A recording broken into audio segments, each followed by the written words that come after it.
I inherited my bully's business after she tried to ruin mine. My high school bully became my business competitor and tried to destroy my bakery. Last month, I became the legal owner of her entire company. The first time Rebecca smashed my face into a locker, I was 14. The last time I saw her before graduation, she dumped red paint on my white prom dress while everyone watched. I spent years in therapy rebuilding what she had broken in me. 15 years later, I opened Sweet La Tabby, my dream bakery in her hometown. 3 months in, Rebecca returned from New York and opened her own bakery directly across the street. Not a coincidence, Parnt. She posted on Instagram that she was putting the sad little charity case out of business once and for all. She started with 1-star reviews from fake accounts.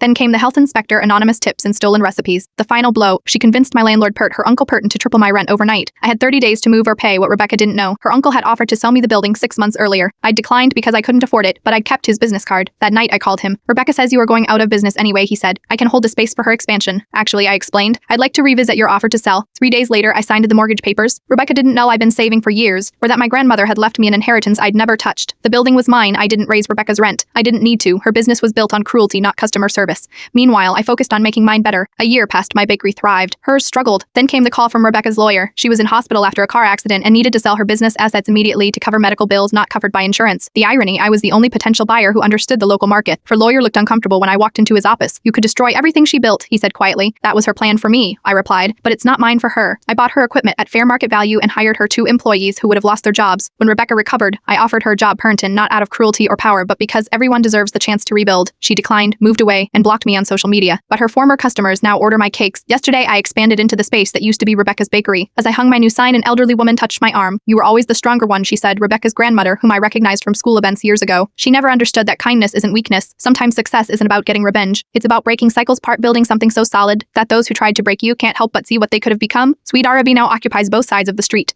The best recipe for success, equal parts resilience and refusing to become what hurt you.